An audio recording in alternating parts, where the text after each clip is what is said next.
look at how the White House is responding to the system outage. Here's CBS News Chief White House correspondent Nancy Cordes. That's not all we're going to talk about. We've got a lot of things to talk about. I know, it seemed like we're taking another deep dive. But I did want to find out if we've heard anything from the White House. Vlad just talked about the transportation secretary. Have we heard anything?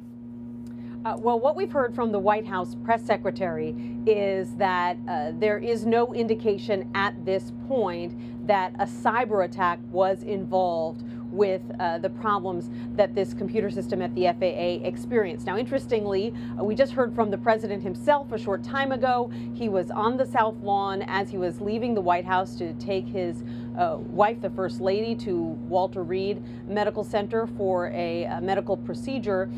He said that he had been in touch with the transportation secretary, that the cause was unknown, and when he was asked whether it could possibly be a cyber attack, he said, "We don't know yet." So not clear whether there was just some miscommunication there, but we're inclined to assume that the White House press secretary wouldn't tweet that out and say definitively that it was not a cyber attack unless she had pretty good information. As for the Secretary of Transportation, he himself has tweeted recently that things are now getting back on track and that he has ordered an after evaluation to figure out exactly what went wrong here. The White House, for the most part, isn't answering too many questions about this. They are content to let the FAA handle this. They don't have a lot of involvement in the air traffic control system, and they know that the most up-to-date information is going to be coming from the FAA. All right. So, Nancy, let's turn now to the discovery of those documents marked as classified in an office once used by President Biden. He responded to that story yesterday. What stood out to you about his reaction? And just for our viewers to understand, break out the timeline of when the White House, when President Biden was made aware of it, and so forth and so on.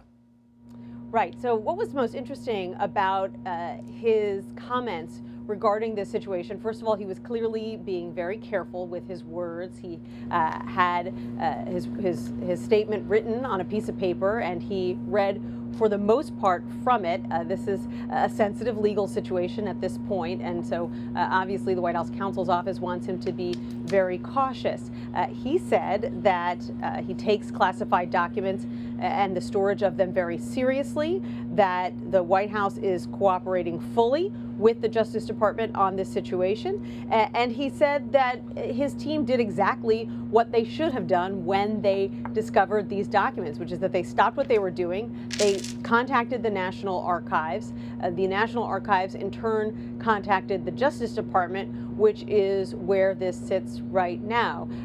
President Biden, interestingly, noted that he doesn't know what these documents pertain to, and that he had been advised not to ask what the documents pertain to, because that might look like he was trying to interfere in some way with a Justice Department inquiry. Now, some critics and some Republicans have made comparisons to the raid on Mar-a-Lago, and there are many differences.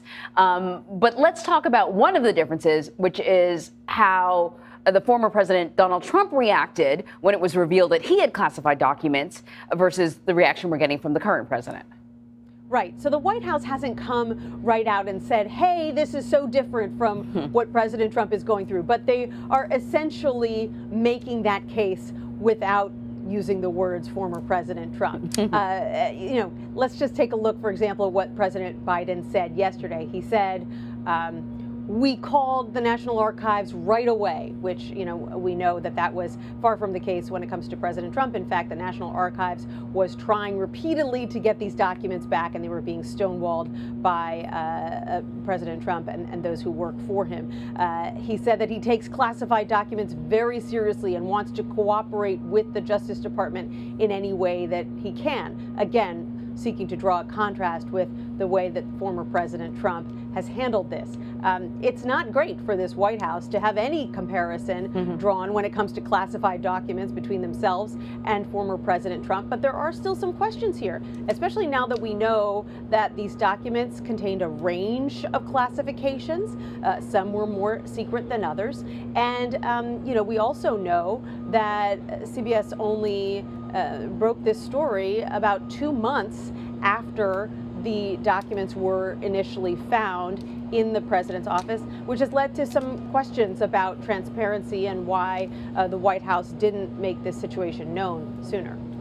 So, Nancy, one thing that could be interesting, I think, going forward, though, of course, is because I know the former President Trump has been putting out statements on Truth Social about the raids that were conducted at his residence, but it's not clear at this point. I don't know if the White House has made a point to address this, but whether or not the current president may have some documents in another location. I mean, that is also conceivable. And so I wonder if the Department of Justice is going to be inquiring about that and seeing possibly if there's anything else. If it's true that that President Biden says he doesn't know anything about it or doesn't remember, maybe there's something else out there.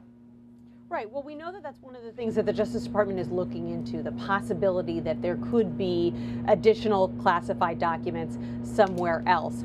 The difference in these two situations, and I have heard a lot of Republicans, including the chair of the House Oversight Committee, Jim Comer, who I interviewed yesterday, they're saying, well, why are these two people being treated differently? Why was former President Trump raided? Why was Mar-a-Lago raided and something like that hasn't happened here? Well, first of all, former President Trump's offices weren't raided until about a year after the discovery that these documents were missing and after repeated attempts by not just the National Archives but the Justice Department to work with the Trump team to get those documents back.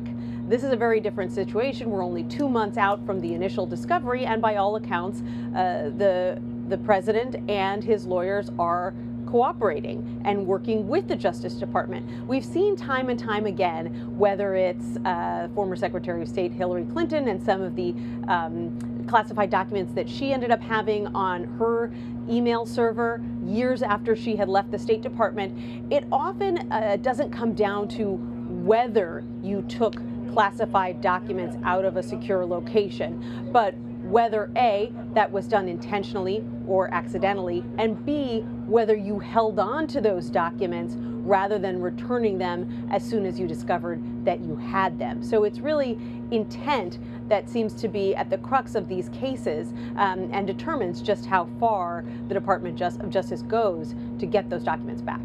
It's an important distinction, Nancy, because I think that's the crux of the matter. When the officials told the current president that these documents have been discovered, that the process by which they get returned to the National Archives was followed. In the case of former President Trump, it was months and months and months before they had to go in and get them. Yeah. And it wasn't a raid, as you said. It was a search to find those documents. One thing, though, Nancy, before we go, and I know we got about 20 seconds, but was President Biden made aware of this before the election? That's our understanding, that he was alerted pretty quickly that this situation had occurred, that he was told not to ask too many questions about it. And, he seemed to signal yesterday that he himself has some questions about how those documents ended up there. And it's unclear to us at this point how long it's going to be before we get some of that information from the Justice Department. All right, Nancy Cordes for us at the White House. Nancy, as always, we appreciate you. Thank you.